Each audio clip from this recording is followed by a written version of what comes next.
अब हम कैलकुलेट करेंगे Spearman's rank correlation coefficient and we know that Spearman's rank correlation coefficient के लिए हमें वेरिएबल्स को रैंक करना होगा, right? This works for ranked variables. So पहले ये हम x और y लिख लेते हैं। x की वैल्यूज है 40, 50, 20, 30, 45। देन y की वैल्यूज है 20, 45, 30, 35 एंड 47। अब x को रैंक हम असाइन कर देते हैं, so that is say rx।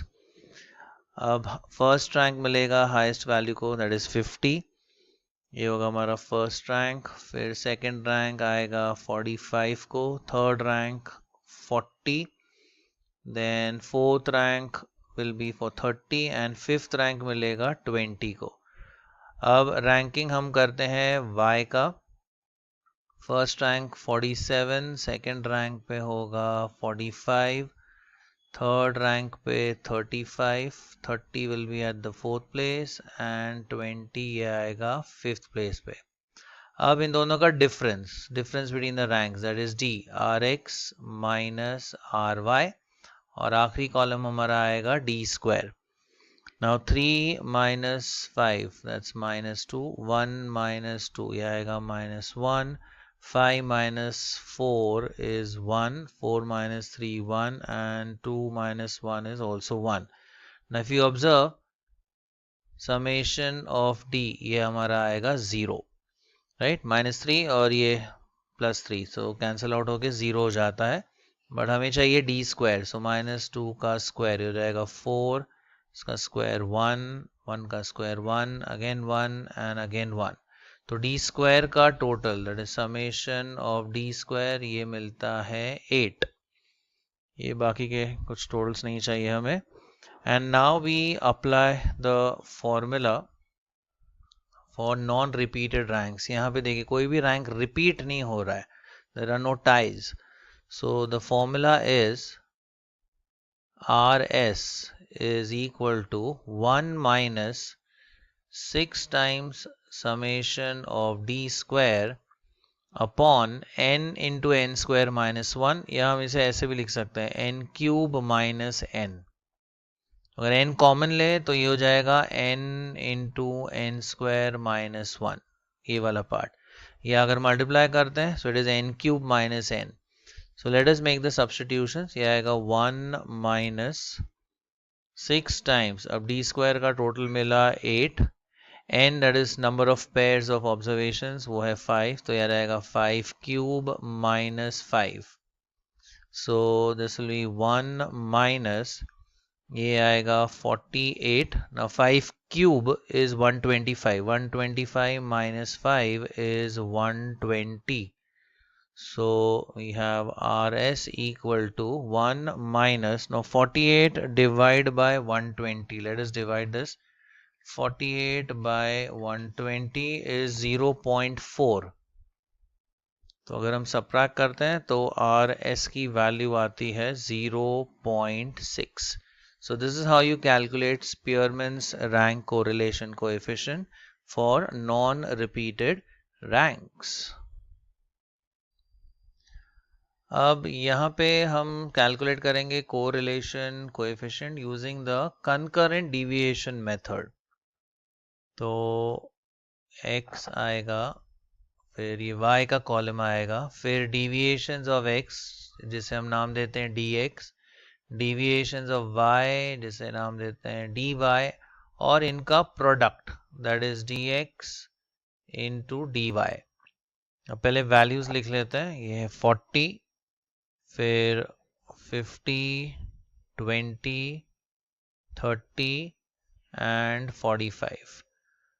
फिर y की वैल्यूज ये है 20, then 45, 30, then 35 and 47।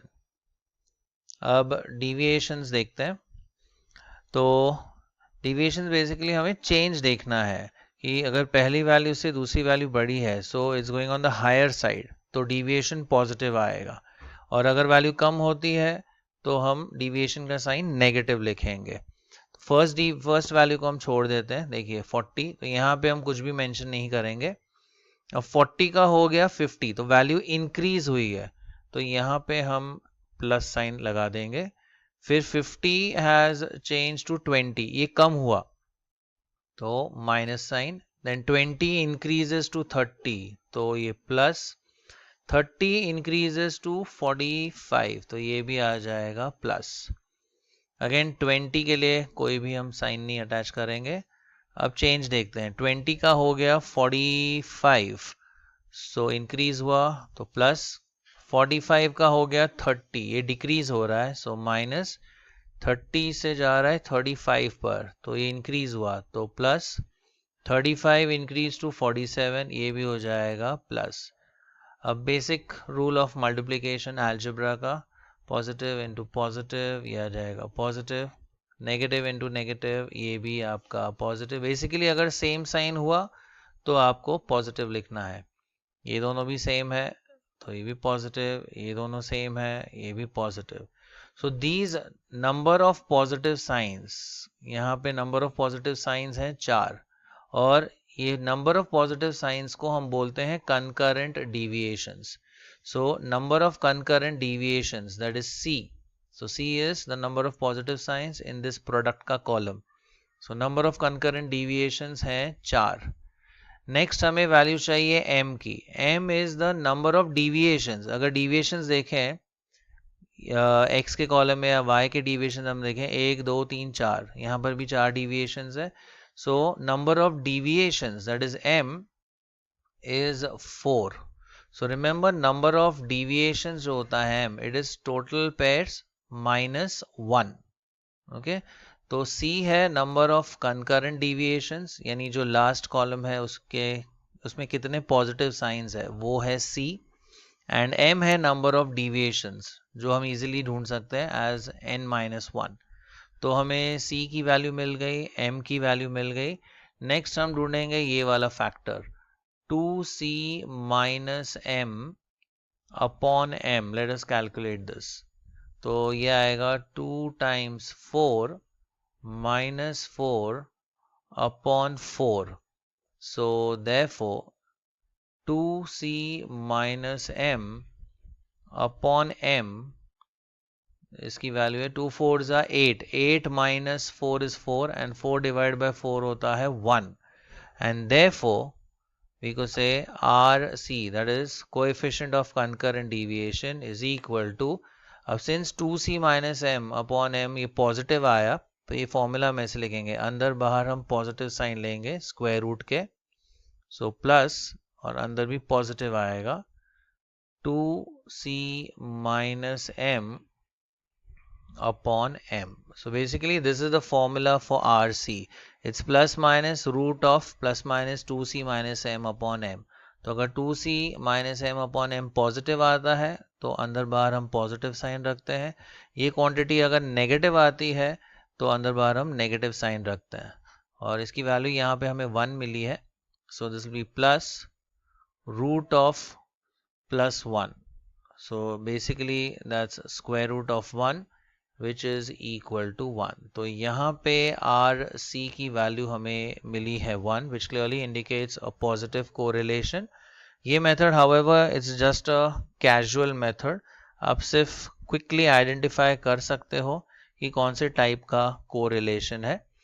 So yes, this is the method of concurrent deviations. So please remember C जो है वो है नंबर ऑफ कंकरेंट डिविएशंस, यानी जो प्रोडक्ट कॉलम में जितने भी पॉजिटिव साइंस है दैट इज सी। तो यहाँ पे 4 पॉजिटिव साइंस है तो सी की वैल्यू है 4, and m is the number of deviations, यानी dx में देखें कितने वैल्यूज है 1 2 3 4, यहाँ dy में भी 1 2 3 4, so basically it's number of pairs -1, so 5 minus 1 ये हो जाता है 4. So concurrent deviations and this is number of deviations. फिर हम ये ढूंढते हैं 2C minus M upon M. ये पॉजिटिव आया तो फॉर्मूला में अंदर बाहर पॉजिटिव लेना है, नेगेटिव हुआ तो अंदर बाहर हमें नेगेटिव साइन लेनी है। तो यहाँ पे हमें RC की वैल्यू मिलती है 1. है।